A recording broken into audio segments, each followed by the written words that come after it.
everyone, I'm Sarah with MyNaturalBabyBirth.com, and today you get to hear my third natural baby birth story. Just happened 11 months ago today, actually.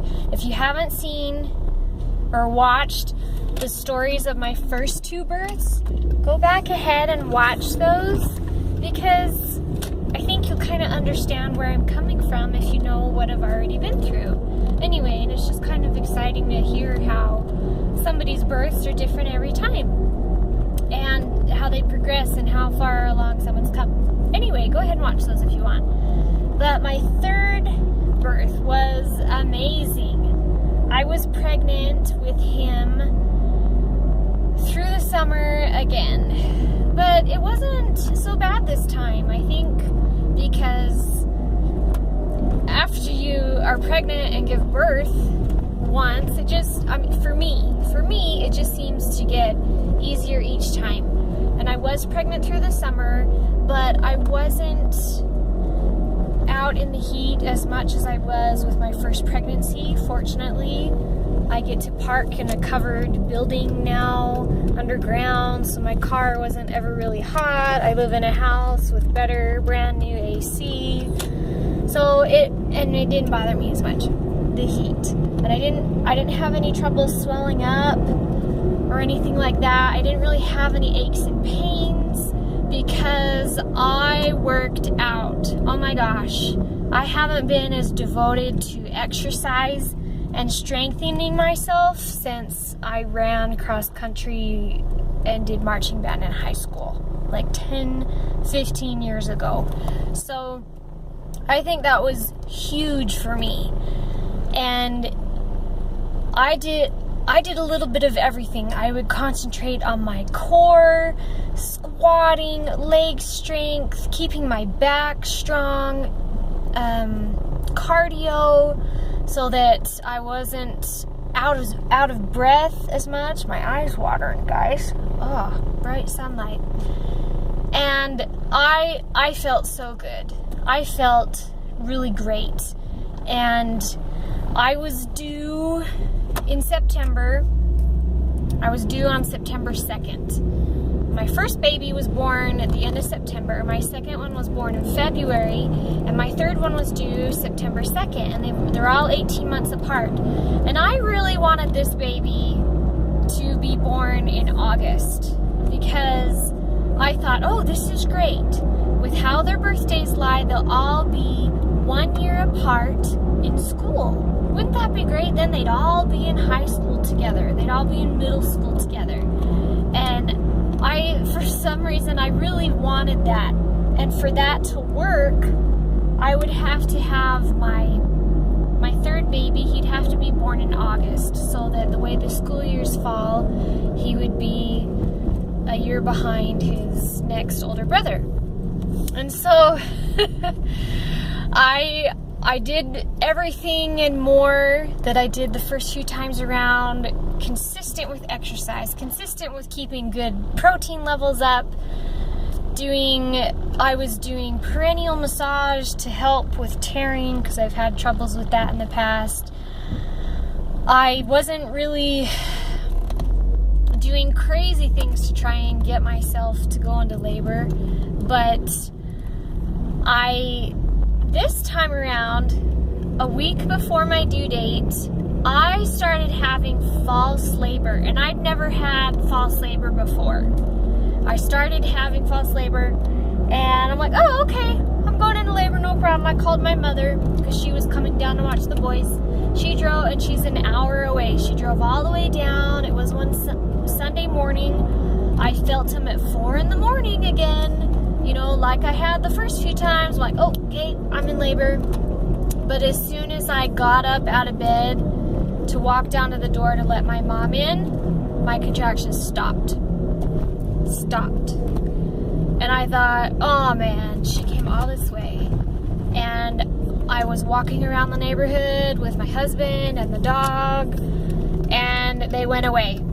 And so I'm like, oh great, false labor. I'm having false labor. And then for the rest of that day, and I knew that because when you get up and walk around, and if your contractions go away or get farther apart, or change in any way, it's false. And the rest of that day, I had false labor. Every couple of hours, I would have, they felt like really strong Braxton Hicks, like really, really strong, but they were really low down by my cervix. So they were kind of different than my typical Braxton Hicks. And they would just come and go a few times through the day, and no big deal. Then a week goes by and I have nothing, right? And then the next Monday, was it a Monday? Yeah, he was due on a Tuesday again, like my first baby. Anyway, a week goes by, and then on Monday I go into work, and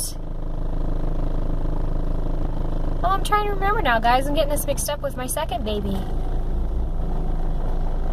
Let's see. Okay, it was like the Thursday or Friday before I went into labor, and my midwife checked me, and I was at 4 centimeters. No, I was like at 2 or 3. I think I was 2 or 3. I'd slowly progressed a little, but I wasn't very far, and so I thought, okay, I'm not gonna go into labor really quick. And so then the next Monday,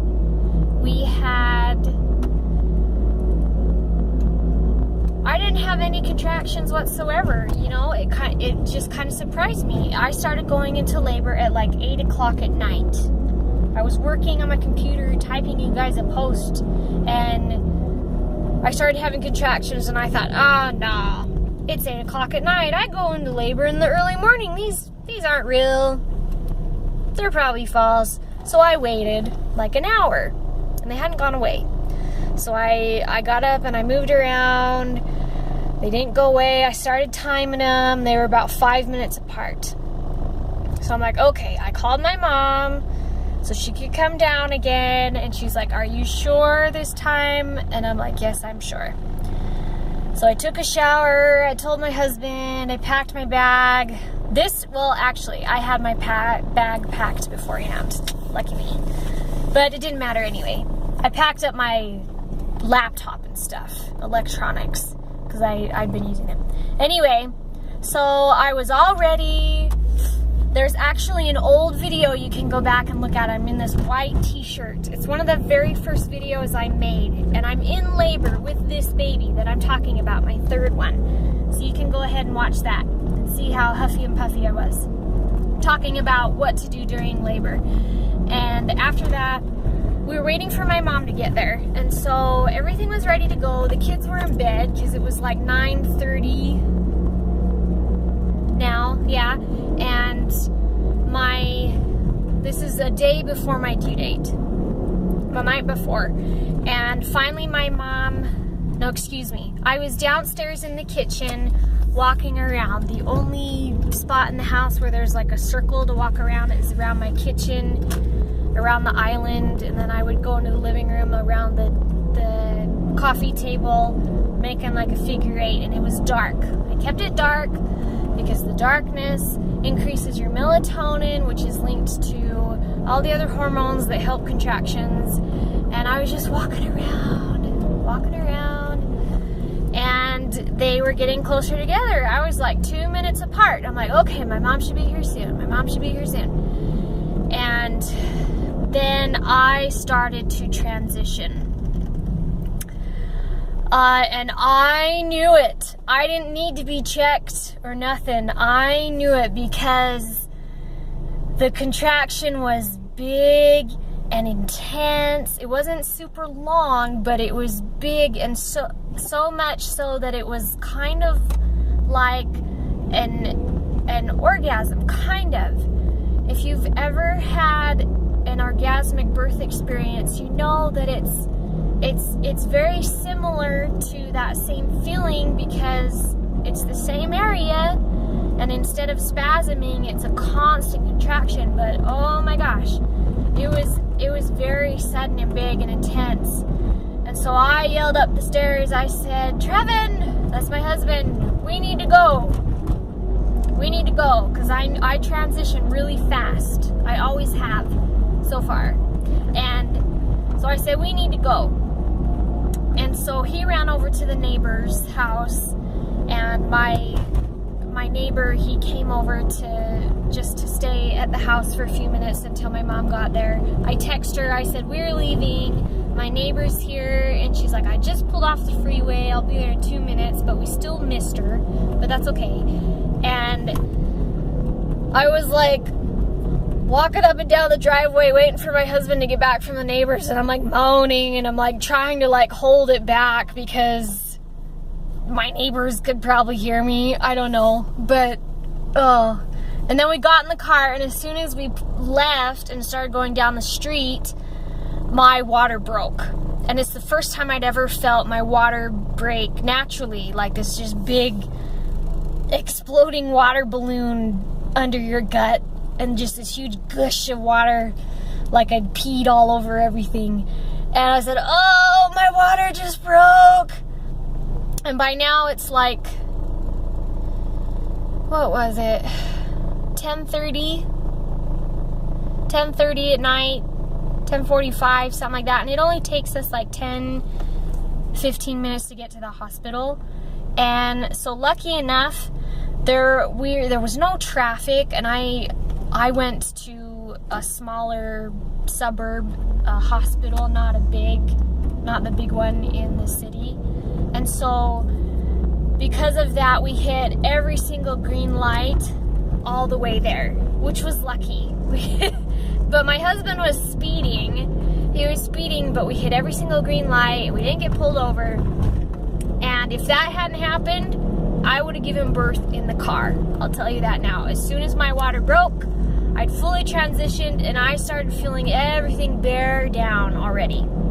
I was bearing down, and it was very powerful bearing down, like so much that I was not helping it along. I was not pushing. I decided I don't want to have this baby in the car.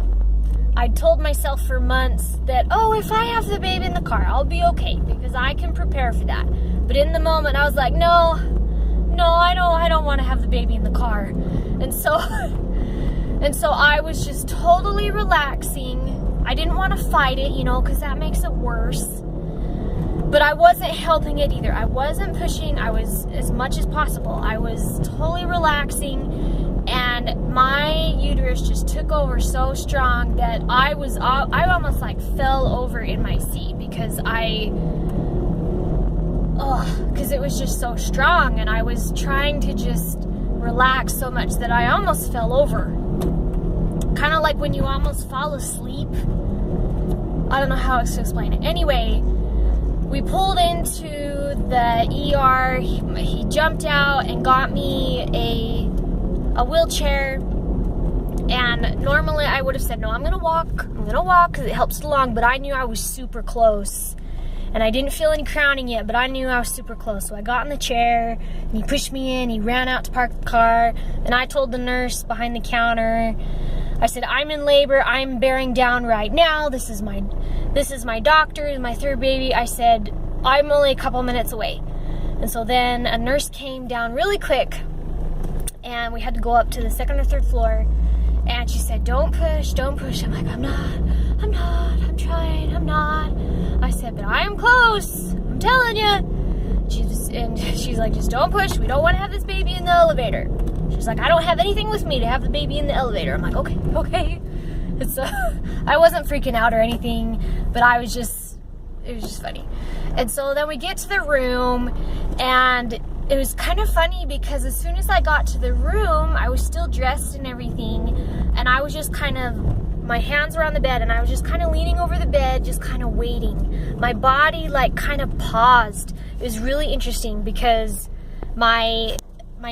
the head nurse, I don't remember her name, she told me, she said, we need you to get undressed. You need to take off your pants. You need to get undressed. And I told her, wait.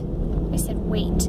Because my body just had paused, and it's like I skipped a contraction. But I didn't want to start undressing until my contraction was over. I didn't want to be moving around while I was having one. And so I just waited for a minute. I let the next one pass, and then I said, okay. And we got undressed really fast. And then I got on the bed on all fours, on my hands and knees, and I was just kind of rocking back and forth. I didn't want to do anything else. I had never planned on birthing on all fours at all. I thought, okay, I'm going to squat, or I'm going to be sitting real far forward like I had and planned to in the past. But I just crawled up on the bed and I just stayed there. That's just what I wanted to do. It just happened. And so I was just kind of rocking back and forth, and she checked me, and he was like at, +1 or +2 station just before crowning, as far down as you can go before crowning. And she came up to me, my nurse, and she said, listen to me. She said, breathe slow, because this has happened to me every time. I have to consciously think to breathe slow. And so I said, okay. I started breathing slower. I started getting more oxygen back. I started feeling better. My husband was holding the top of my hip bones, squeezing them together, because when you do that, it opens your lower pelvis.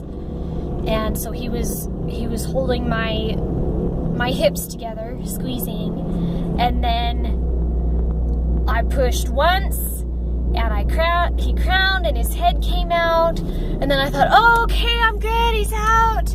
And then he was only halfway out, and he didn't slip all the way out. My first two babies, once their head was out, they just slid right out. But this one, no, I pushed once, and he slid out halfway. And then I stopped because I thought, oh, I'm done, he's coming. And then the nurse just said, push. So then I pushed again, and he came all the way out. But I think he's my biggest baby so far, so maybe that's why. But it was funny. It was just kind of funny, because I'm like, oh yeah, he's still in me, push. So I pushed one more time, and he came out. And then the very first thing I said, I always tell people this, the very first thing I said after he came out, I said, don't clamp his cord. Don't clamp his cord. Because yeah, I had gotten my birth plan ready, and I had printed it out to give to the nurses, but I got there and 5 minutes in the room and I'd given birth. There wasn't any time to give the nurses my birth plan. But that was the number one thing most important to me was, at that moment, was do not clamp his cord. I wanted my baby to have all of his cord blood, because a third of your baby's blood is still in the placenta after they come out. So they said, okay. And so we kind of maneuvered so that I could roll over. So I was sitting down, and then they put him on my chest, and he was really quiet. His color wasn't the best. So they waited a few minutes to take an Apgar on him. But he came around and he started squirming, and he was fine. He was great. And my husband and I looked at him, and he didn't look like me, and he didn't look like my husband. And it took us a while. We're like, who does he look like? Who does he look like? And he looks like my side of the family. I go after my dad, but our third boy, he goes after my mom's side. And so he looks like my older brother and my sister and my grandpa. But it took a little while. It's kind of funny, because we were like, where did this baby come from? But, oh, that reminds me, funny thing, we weren't even trying to get pregnant. Sorry, I'm backtracking. But we weren't even trying at all. I wasn't on birth control. We were just using condoms, but I was tracking my cycle, and I knew my fertile days and everything to a T. And that's what we did with our second baby. We planned it, and I had a calendar and everything, and it took us 2 months to get pregnant the second time. But the third time, my husband's sperm must have hung out in there for like 4 days, because we were outside of my fertile window, and we got pregnant. I just woke up, after Christmas last year, 2 years ago, and realized, oh, I haven't had my period. What's going on? I took a test and I was pregnant. I was like, oh my gosh. We'd planned on trying soon anyway, but it was just kind of funny. So he was like this little miracle child that just snuck in the door, and then he also doesn't look quite like us, so it was funny. Anyway, it was great. And then my midwife was great. She had to stitch me up. All my babies have been posterior, and I've had to be stitched up every time. But this one was the smallest injury I've had, which was awesome because I healed so much better and so much faster. But after, when they were cleaning me up and everything, there was a moment when I started to feel really faint. I started feeling dizzy, faint, and starry-eyed, and I told them, I think they clamped, or I think the cord blood had, the blood flow had stopped by now, and so we were separated by then, 10 minutes later or so. And I told them, I said, here, take the baby. I said, take the baby, I'm feeling faint. I was kind of laying back, but I didn't want to drop him. And I guess I had lost not too much blood or an abnormal amount, but I lost the normal amount of blood just kind of fast. And so I started to feel flush, and they had me sniffing alcohol, and they were giving me some Pitocin after that to help close you off, which is normal, and I wasn't opposed to that. They just gave it to me sooner, and I actually, on my way to the bathroom just after, I actually passed out because of that, and that's the first time that's happened to me, so it's kind of funny. But anyway, it was great.